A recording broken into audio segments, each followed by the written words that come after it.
Welcome to Houston Sports Talk with your host, Robert Land. This is it. This is the end of the season for the Texans, the regular season. And thanks for checking into the best Houston sports podcast, our live Texans-Titans postgame show, the final regular season postgame show, part of the Bleav network. And joining me, contributor Tom Chavarria on the other side of the screen, co-host of the Bullpen podcast. And Tom, did this feel like a preseason game to you? How do you feel when you're watching this thing? 100%, but I really felt like that's what we needed to see from them. We didn't want anybody to get hurt. I apologize in advance, getting over a little sinus thing, so I sound a little different. We didn't want any injuries. We wanted them to get some positive momentum. I think they checked a lot of boxes. I thought it was a good win for the Texans. Yeah, I hope you weren't hoarse from cheering in this game because I barely raised a bit of my blood pressure the whole game. And there are a couple of things maybe that might have got me going a little bit, but not much. We'll get into it. We'll get into the playoff scenario too, the probable matchups later in the show. Stay with us for that. But let me ask you right off the top, Tom, Will Anderson, Christian Harris, both inactive, but how do you think D'Amico managed his starters with nothing on the line and some dangerous freezing rain weather to deal with? Were you at all nervous about Stroud, Nico, and Mixon's health in this one? No, not really, because they only played one drive. So I really didn't feel like he overextended them. I was worried about Laramie Tunsil. Laramie Tunsil played a lot, way more than I thought he would have. The other guys on the offensive line, I felt like I didn't mind them playing. I thought, all the reps you can get them, all the communication you can get them. That was really like where my concern was Laramie Tunsil. He was going for the record, Tom. He was going for you have to go for the illegal procedure record, so you got to leave him in there. Man, I couldn't believe the broadcasters try to defend him, saying, well, that's a new signal caller. I'm like, stop. The guy's been doing this all year long. Didn't matter if the same dude was calling the play or not. It's just what he does. We're here for it now. We don't love it, but we have to deal with it. It's Altuve's base running. It's what it is for me. You don't necessarily love when he runs into a bad play, but you know he's going to do it. He needs to hit some game-winning home runs if he's going to do his Altuve impersonation. And, Tom, I got to say, it brings me a ton of joy to give the Titans the worst record in the NFL in what I think is a weak draft with no undeniable franchise QBs at the top of this draft. Even if they think Levis is the guy, sure is nice if you have the chance to leverage a bunch of picks from another team because they need a QB. So sorry, Titans, about that. Kind of sad. Well, actually, I think this works out for the Titans because if they feel like you do and there's not a quarterback that they love, this gives them the opportunity to make a trade to get better faster, in my opinion, kind of like moving that pick to somebody who's more desperate. Do you think anybody's going to be desperate, though? And with this group of quarterbacks, I just don't see it. I mean, this is a really weak group of quarterbacks that I don't think anybody's excited about any of these guys. Shadur Sanders, he's you either love him or you hate him. A lot of people are either really high or not really high on him. I Bleav he's still going to get drafted because of the name, the cachet. I think the Titans are going to be able to move the pick if they want to. It's really interesting around the league. Like you saw different teams play differently. New England played to win and they had the pick locked up. So they clearly don't feel like there's any reason to go out there and have the number one draft pick because they got Drake May. That's the other thing. Drake May's, looked a lot better than Will Levis's look so far. True. But I'm just saying they could have still went and said, okay, I think Travis Hunter's the best player. I can go draft him. They literally just said, no, I'd rather beat Buffalo, and so be it. I really don't know what the strategy was there. Maybe it works out for them the same way it did when Houston won a meaningless game at the end of the season to legendarily pick, CJ Stroud over Bryce Young. But I don't know, a lot of people that thought that was a smart move then, I don't think that a lot of people are going to think it's a smart move now. Yeah, did Drake play though? I saw that another guy threw a touchdown pass for him. So I don't know. He played one series, and then they turned it over to a guy named Joe Milton, who was balling. He played the best game. To me, if you got Drake May out of the game, that's about all you can do. I mean, who else are you going to put in there? If Milton is balling, hey, give the dude credit. I mean, you don't want to go out there and just run the ball. It's not fair to Joe Milton. I can understand it that way. But, I like I said, they got Drake May. They're okay. We're going to dissect the game just a little bit, and then we're going to talk about the playoffs, like I said. First drive by the Texans, the only drive for C.J. Stroud. He was as good as we've seen in a while, albeit this is the Titans and it's their last game, and who knows how hard they're trying. A couple big plays by Nico and Mixon. And after a classic Texans attempt to shoot themselves in the foot on a delay of game at the 1 yard line, Stroud makes up for it. 2-yard touchdown pass to Nico. That's how the offense should look, Tom. And Nico also gets his 1,000 receiving yards for the season before he's out of this one. Yeah, I mean, I don't know how much I can give the Texans credit for that drive because how wide open Nico Collins was at the end of it. The last guy on the field you leave wide open is Nico Collins, and he was by himself. Tennessee looked like a team that was trying to get the number 1 pick, and they succeeded in doing that. So for me, I treat this like a college game where it's like Appalachian State.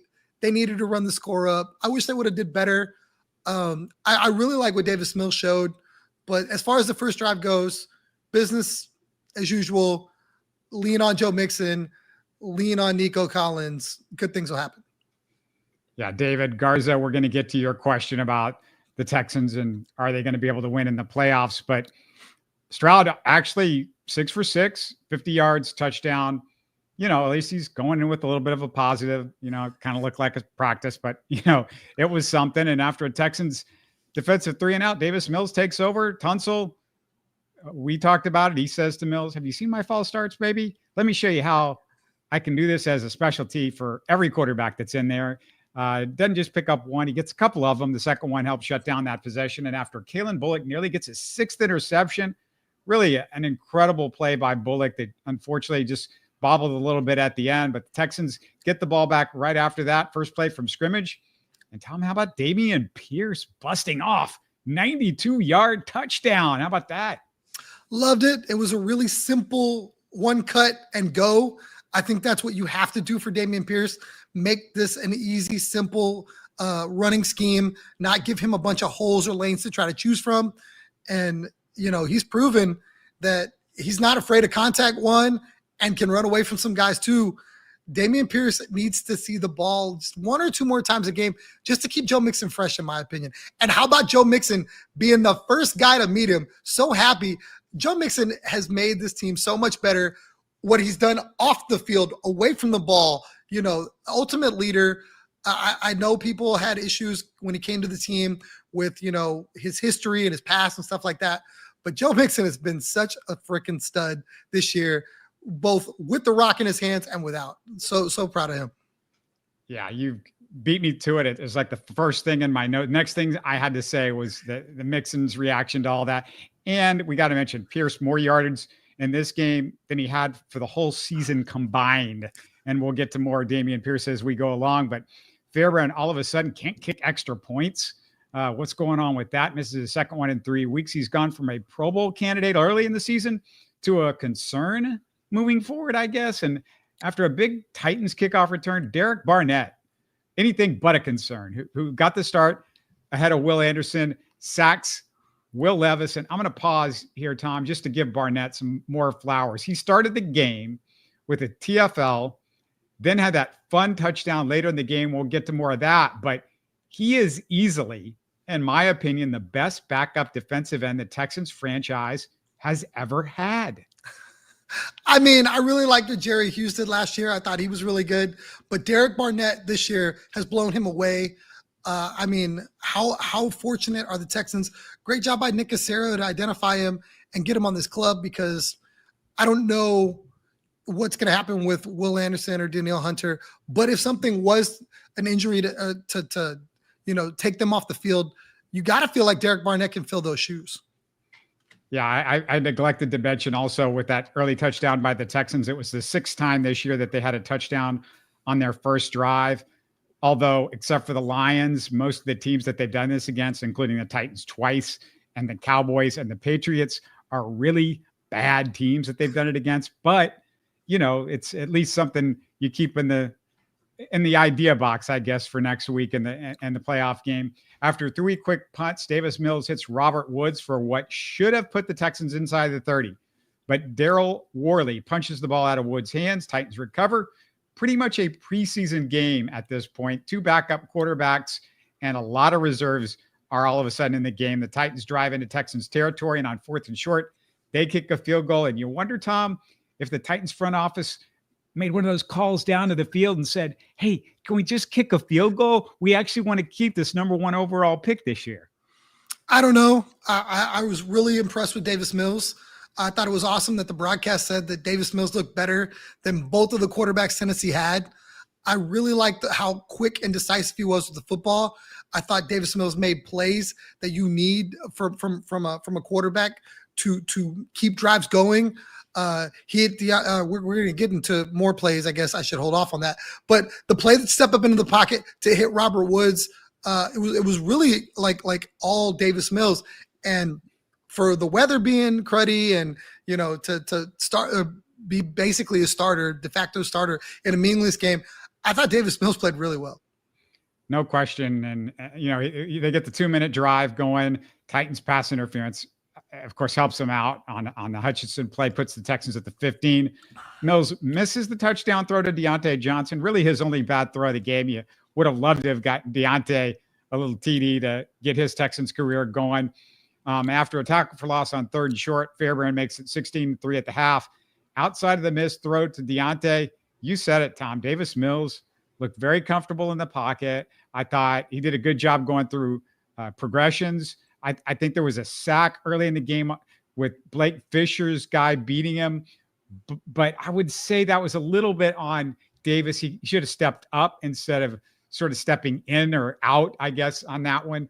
But outside of that, I mean, you didn't have a whole lot of complaints. I mean, those really the Deontay Johnson throw and the sack were about the only 2 complaints or semi-complaints that you could have with him. Absolutely. He hits Deontay Johnson on the sideline, which was a comeback route that I thought was a really good throw as well. I think they made a concerted effort to get Deontay Johnson the ball to make him feel, involved in this offense.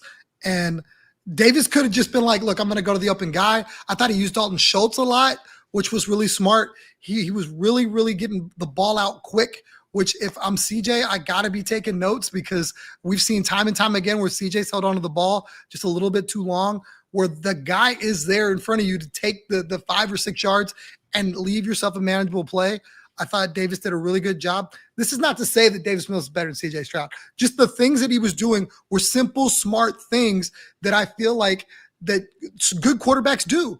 And for me, Davis Mills might end up, or I should say Nick Caserio might end up getting phone calls on Davis Mills because of this game. And I think Davis he's got 1 more year under the cheap contract. So for a backup, you like having a cheap backup that's as good as Davis Mills. And then you got to decide what you're going to do.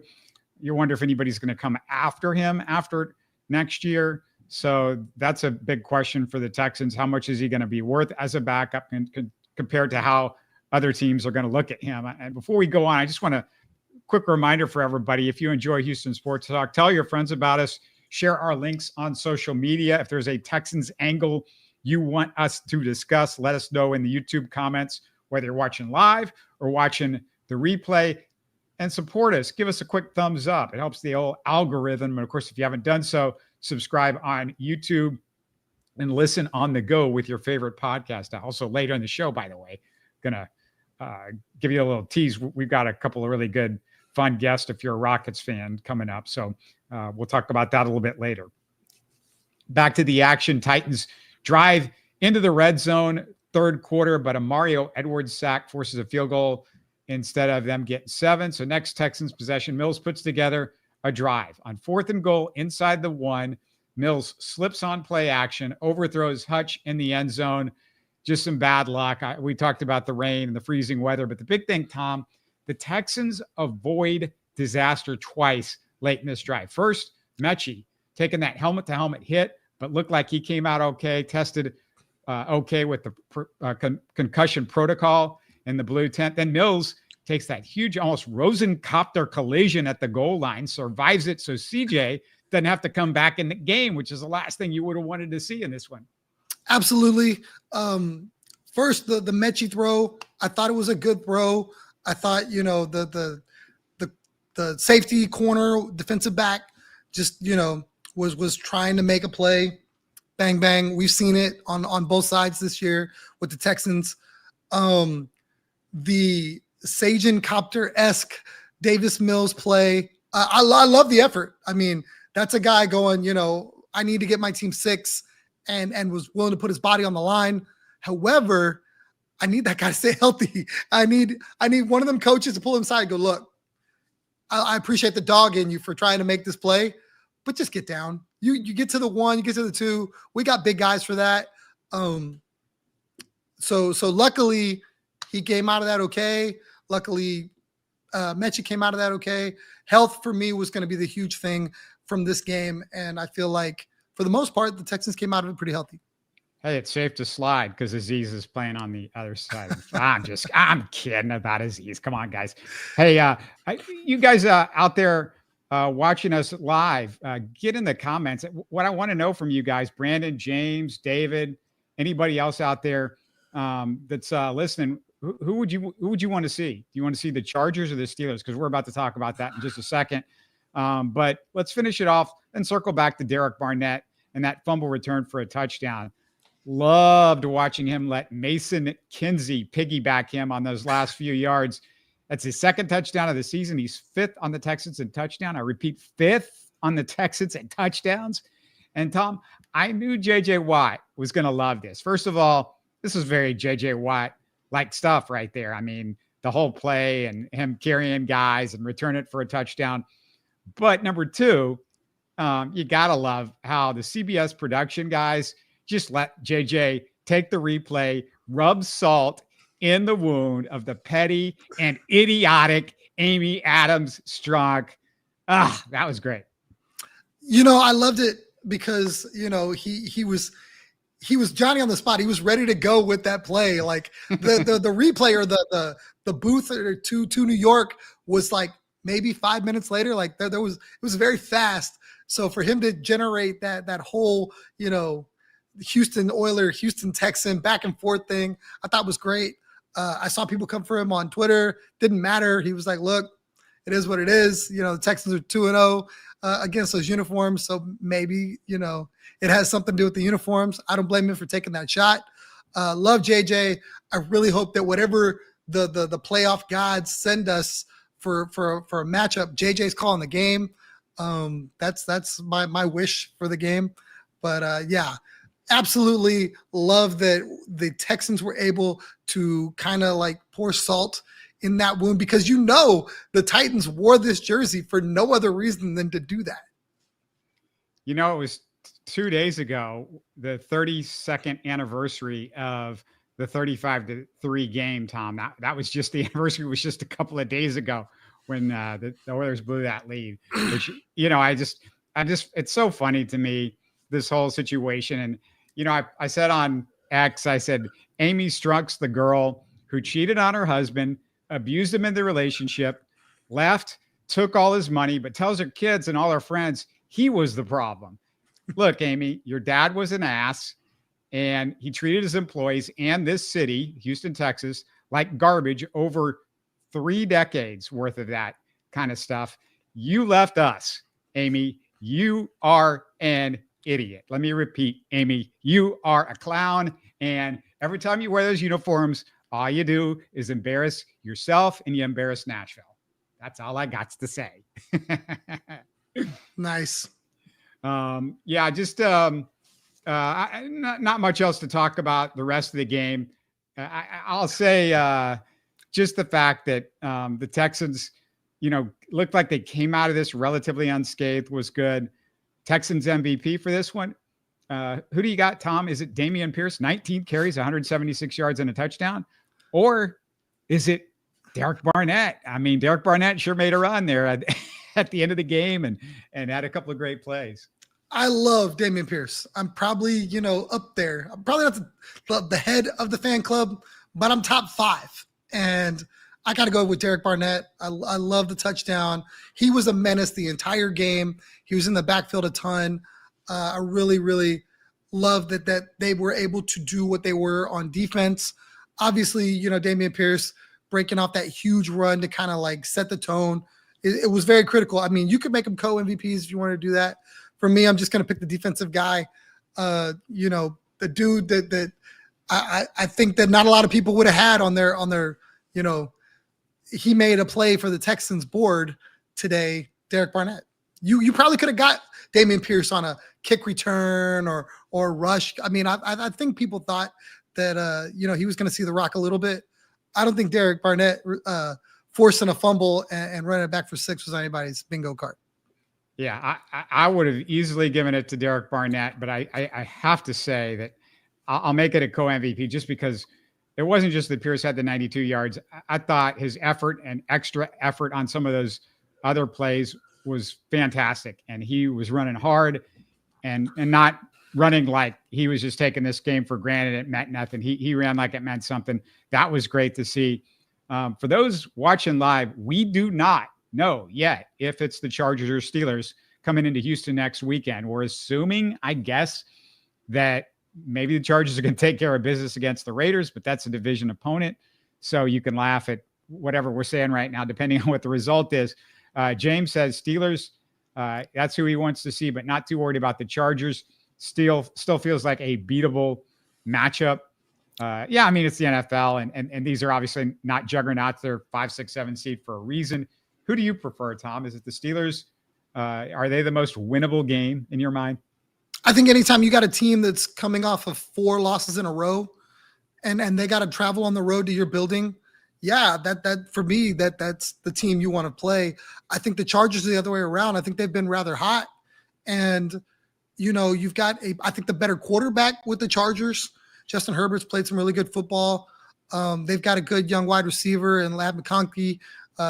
J.K. Dobbins, who's a Houston guy, went to A&M, lives in Cyprus.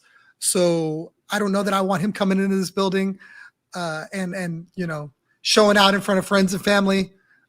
For me, the Steelers just feels like the better one. It also would satisfy my J.J. Watt call the game narrative. I think if you get a TJ versus the Texans, you're getting JJ in that building. So I think that matchup just checks all the boxes for me.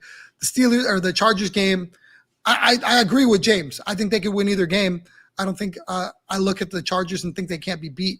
The Steelers just feel like low-hanging fruit. Right. And, Russell Wilson, he's not playing smart football. We saw at the end of the game yesterday where he should have ran out of bounds. He didn't do it. That was very much a narrative at the end of the game. I mean, it is 3 field goal wins the game for them right there. The other part about it is, like you said, this JJ Watt, TJ Watt, that would be a fun part of this week. So that's kind of something to root for. I will also point out for those, they were wearing the Oilers jersey, the last big, huge win, maybe the only huge, I would say this was the only really massive win in Oilers, Texans, basically Houston NFL history, was that Oilers versus the Chargers. This is going back now 46 years ago, I think. It's about 45 years ago. The Oilers beat the Chargers, and this was the equivalent of, just imagine you went up against the Chargers next week and you didn't have CJ Stroud, you didn't have Joe Mixon, and you didn't have Nico Collins. That was what they had. There was no Earl Campbell, no Dan Pastorini, no Kenny Burrow. And just imagine somebody like, I don't know, you could say it would be Kamari Lassiter making 4 interceptions like Vernon Perry. Vernon Perry was picked out of the Canadian Football League. This would be like D'Angelo Ross, basically going in and getting 4 interceptions next week without those 3 guys. That's how amazing that win was. And it put him in the AFC Championship game. The last time a Houston NFL team was in an AFC Championship game. I keep saying that, hoping one day I won't have to say that again. And I could say, it was 2025. Remember when that happened? They were in the AFC Championship game. But, I do think that the Texans have a chance against both teams. But, would I be worried a lot more about because the Chargers have a better offense. And the Texans would have to score more than their typical, I think, 14 to 20 points, which is what they're doing a lot of times against some of the better teams in the NFL. So, the good thing about the Steelers is, you probably not going to have to score a lot of points to win that game. So the Chargers feel like the game that's going to be a little bit more difficult, but they've got their flaws as well. So I think it's could be interesting either way as far as storylines and stuff like that. But obviously the JJ TJ thing I think would be the headliner for sure. I agree with you on that one. I couldn't see a scenario where CBS didn't lean into that so hard and made that whole week about them and make, obviously JJ would be in the building, probably calling the game. And for me, it'd be must-see TV. I think a lot of people would tune in. I think that would be the ratings thing. But obviously that matters not with what the Chargers do. Obviously they control their own destiny. The Chargers take care of a Las Vegas Raiders team that they should beat. Then they're coming to Houston. And, that'll be a game that I think will be interesting from the standpoint of, both of those teams are kind of on the come up, I would think, Harbaugh leading a young team, and then obviously DeMeco leading this team. And, I feel like if we get the Steelers-Texans game, it might be prime time. If we get the Chargers-Texans game, 100% that's Saturday at noon. TJ Watt's going to be a concern because I would assume, you would assume this too, Tom, that TJ Watt's going to go up against the rookie Blake Fisher. And it looks like that's who your offensive line is going to be, unless you think for some reason if Shaq's healthy, they move Juice back to left guard and Titus out the right tackle. But I think that they're kind of like we're holding with this. They like the way Titus has played. I like the way Titus has played at left guard. I just feel like he was really solidified that position. We haven't been talking about guys just blowing past Titus Howard and causing the quarterback any issues. And he's been night and day difference. And I got to give Titus credit because I haven't always been a fan of him at left guard, but I think he's done a pretty good job. And it's just a question whether if Blake Fisher can just hold up. He's had one or two bad moments, really bad moments in all of these games that he's started. And hopefully he's picking up stuff, learning, but the biggest test would be against the TJ Watt potentially.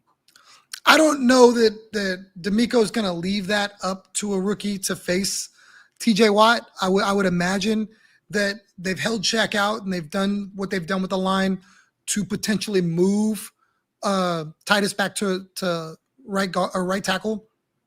But we've been wrong about this defense before. We've said they should do this, and DeMeco said, nope, we're just going to play ball, and these are the guys, and this is where I want them. So maybe we do get Fisher versus TJ, and we're praying for the wins are just enough to give CJ Stroud enough time to find players. That'll be an interesting matchup to have to figure out if it comes to that. Obviously, the Chargers present their own challenges on their defensive front. So it'll be interesting to see what DeMeco Ryans employs, how he does that offensive line, because it's been such an issue all season long. DeMeco against Harbaugh, DeMeco against Mike Tomlin. He's the underdog in either one of those matchups as far as coaching and their experience and playoff experience and all that sort of stuff. This is where DeMeco needs to start proving to us that he belongs in the company of some of these elite coaches in the AFC. Jim Harbaugh, he hadn't been in the NFL for a while, but he's taken a team to a Super Bowl. We know he is an incredible coach. He's turned around the Chargers this year. We know what he's done. DeMeco's turned around the Texans, but at the same time, this division's not that good. So it's been a little bit easier to turn it around in this division as opposed to what Harbaugh's got to do against some of the opponents in that division. However, this is, like I said, it's a big storyline. DeMeco showing that he belongs with some of these other coaches.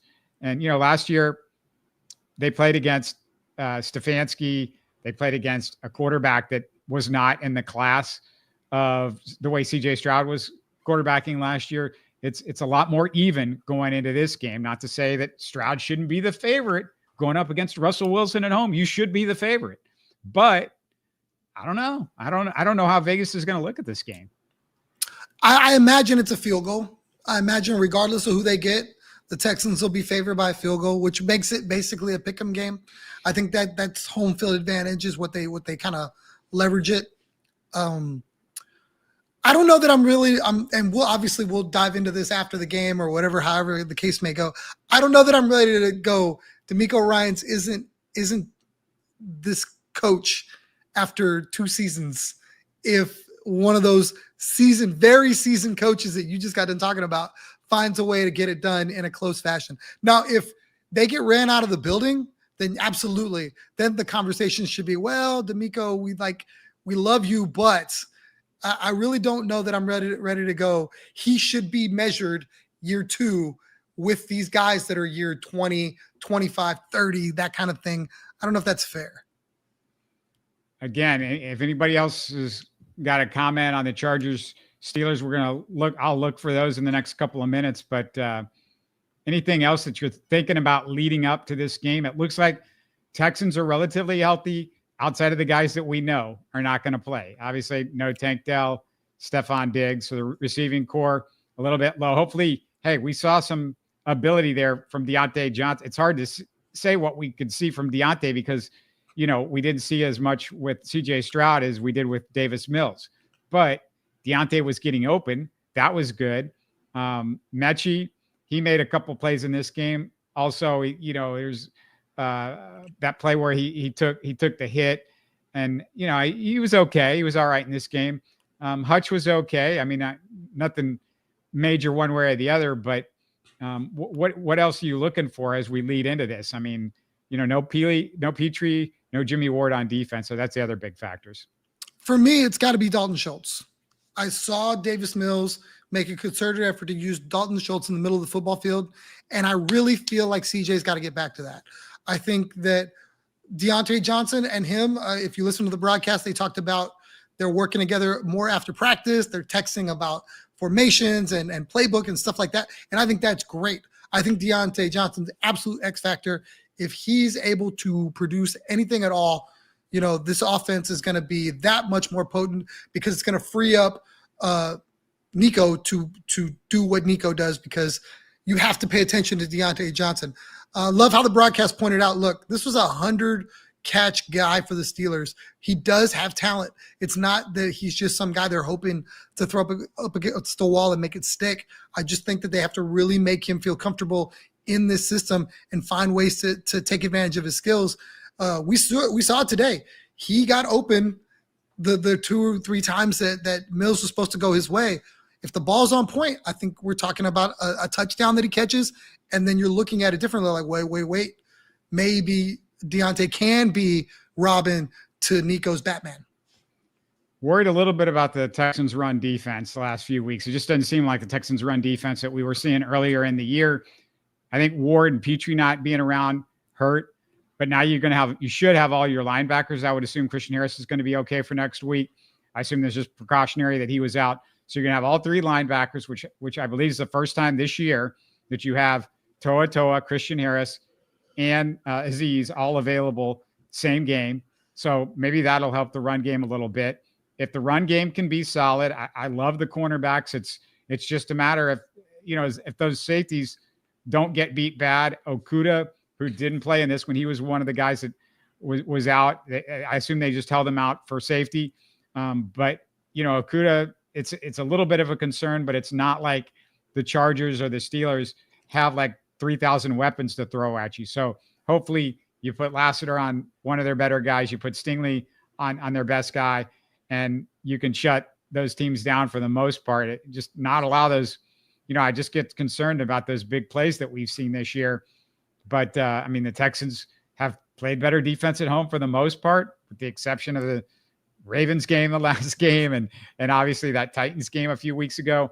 But, the defense should keep them in this game, I would assume. It's whether the offense does its job or not. Yeah, another name you didn't list that I think could be key is Devin White. I think he's been a really good linebacker for them. If they want to move Kamari back outside as opposed to having him in that star role, you can put all 4 of those linebackers on the field, I would think, and be able to really do a good job stuffing the run. Both of those teams want to run the football, whether it's J.K. Dobbins or Warren or whatever. I really feel like that's going to be key, is stopping the run. And to do that, I think maybe you go to that personnel a little bit as opposed to having a defensive back play that star role where you're more worried about, coverage issues. So it'll be interesting to see what they do. I like all 4 linebackers. I think they've all at different points in the season really played up to the level that the Texans need for their defense to be successful.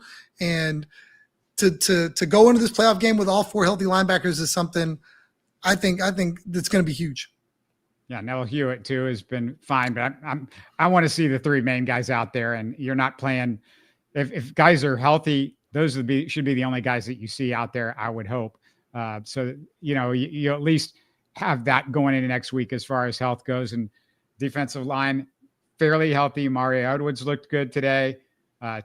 Togiai, that guy is, man, he makes some plays at times. So I love him as a backup for the future, and maybe even more than that if he keeps playing well. Haven't seen as much settle, but those guys are going to have to show up too to help your run game. That's a big part of it as well. Don't forget to check out also Tom with James Roy on the Bullpen podcast. I'm sure they're going to be talking about this game during the week, and look for 2 scheduled Rockets guests this week on my show. Tomorrow it's Frank with Rockets Chop Shop. Wednesday it's our old friend Cooper Klein. I'm going to also effort a Texans playoff preview with somebody that might be on the other side that can tell us a little bit about either the Steelers or the Chargers. Going to try to do that by Thursday at the latest. The next time we're going live for the post game, it's playoff time in Houston, football in Houston, Texas. Tell everybody you know that this is the place to be after next week's Texans game. Thanks for doing this, Tom. Love talking to you. Let's do it again next week. Yes, sir. Looking forward to it. You're listening to Houston Sports Talk. Hey, you can support the show by subscribing on YouTube and commenting on the videos. Listen to Houston Sports Talk on Spotify, Apple, Stitcher, and Google. Don't forget to tell a friend and share our show on social media. Spread the word, everybody. Thanks for listening.